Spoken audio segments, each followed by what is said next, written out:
ಎಲ್ಲರಿಗೂ ನಮಸ್ಕಾರ. ರಾಜ್ಯದ ಉಪಮುಖ್ಯಮಂತ್ರಿಯಾದಂತ ಡಾಕ್ಟರ್ ಪರಮೇಶ್ವರ್ ಅವರೇ, ನೀರಾವರಿ ಸಚಿವರಾದಂತ ರಾಮಲಿಂಗಾರೆಡ್ಡಿ ಅವರೇ, ಇಂಧನ ಸಚಿವರಾದಂತ ಜಾರ್ಜ್ ಅವರೇ, ನಮ್ಮ ದೆಹಲಿಯಲ್ಲಿ ನಮ್ಮ ಎಲ್ಲ ಸಮಸ್ಯೆಗೆ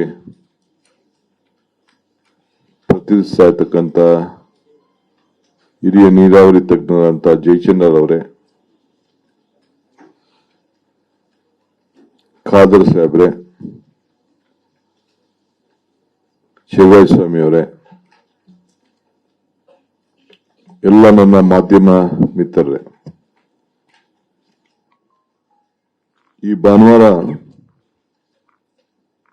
ಇಡೀ ರಾಜ್ಯದ ಗಮನವನ್ನ ಸೆಳೀತಾ ಇದ್ದಂತ ಒಂದು ಐತಿಹಾಸಿಕವಾದಂತ ದಿನ.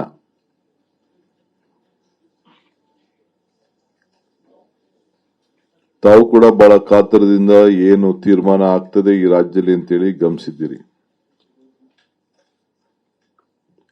ನಾನು ಈ ರಾಜ್ಯದಲ್ಲಿ ಮುಖ್ಯಮಂತ್ರಿಯಾಗಿ 2 ತಿಂಗಳ ಹಿಂದೆ ಜವಾಬ್ದಾರಿಯನ್ನ ತೆಗೆದುಕೊಂಡಿದ್ದೇನೆ. ಮುಖ್ಯಮಂತ್ರಿ ಜೊತೆಗೆ ನಾನು ಒಬ್ಬ ಕೂಡ ಕಾವೇರಿ ಕಣಿವೆಯಲ್ಲಿ ಹುಟ್ಟಿ ಬೆಳೆದು ನಾನು ಕೂಡ ಒಬ್ಬ ರೈತನ ಮಗನಾಗಿ ಪಾರ್ಷಿಯಲ್ ರೈತ ಕೂಡ ಕೆಲಸವನ್ನು ಕೂಡ ಮಾಡಿಕೊಂಡು ಬೆಳೆದಂತವನು.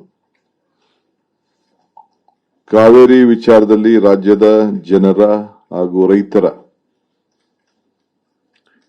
ರಕ್ಷಣೆಗೆ ನಾನು ಮತ್ತು ನಮ್ಮ ಸರ್ಕಾರ ಎರಡು ಕೂಡ ಬದ್ಧವಾಗಿದೆ. ಯಾರಿಗೂ ಕೂಡ ಈ ರಾಜ್ಯದ 7.25 ಕೋಟಿ ಜನರಿಗೆ ಯಾವ ತರಹದ ಅನುಮಾನ ಕೂಡ ಬೇಡ.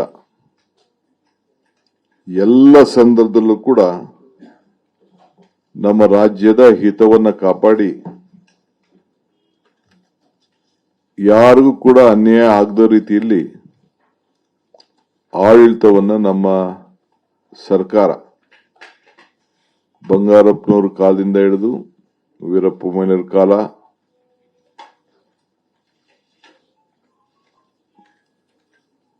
ಧರ್ಮಸಿಂಗ್ರವ್ರ ಕಾಲ, ಎಲ್ಲ ಕಾಲದಲ್ಲೂ ಕೂಡ ಸಿದ್ದರಾಮಯ್ಯನವ್ರ ಕಾಲ, ಎಲ್ಲ ಕಾಲದಲ್ಲೂ ಕೂಡ ಕಾಂಗ್ರೆಸ್ ಆಡಳಿತ ಇದ್ದಾಗ ನಾವು ರಕ್ಷಣೆಯನ್ನ ಮಾಡಿಕೊಂಡು ಎಸ್.ಎಂ. ಕೃಷ್ಣ ಅವ್ರ ಕಾಲದಲ್ಲಿ ಬಂದಿದ್ದೇವೆ. ವಿರೋಧ ಪಕ್ಷದ ಬಿಜೆಪಿ ಇದ್ದಾಗಿರ್ಬೋದು, ದಳ ಇದ್ದಾಗಿರ್ಬೋದು, ಅವರು ಕೂಡ ಅವ್ರದೇ ಆದಂತಹ ಪ್ರಯತ್ನವನ್ನು ಕೂಡ ಅವರು ಮಾಡಿಕೊಂಡು ಬಂದಿದ್ದಾರೆ. ಮಳೆ ಬರದೆ ಇಡೀ ರಾಜ್ಯದಲ್ಲಿ ಇನ್ನ ನಾವು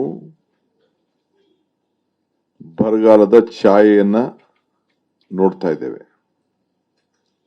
ಇನ್ನ ನಮಗೆ 30-35% ಮಳೆ ಮಾತ್ರ ರಾಜ್ಯದಲ್ಲಿ ಬಂದಿದೆ. ಇನ್ನ ನಾವು ರೈತರಿಗೆ ಮನವಿ ಮಾಡಿದ್ದೇವೆ, ನಾವು ನಿಮಗೆ ಮಾರ್ಗದರ್ಶನವನ್ನ ಕೊಡೋವರೆಗೂ ಸ್ವಲ್ಪ ತಾಳ್ಮೆಯಿಂದ ಇರಬೇಕು ಅಂತ ಹೇಳಿ ಅವರಿಗೆ ರಿಕ್ವೆಸ್ಟ್ ಮಾಡಿದ್ದೇವೆ, ಮನವಿ ಮಾಡಿದ್ದೇವೆ.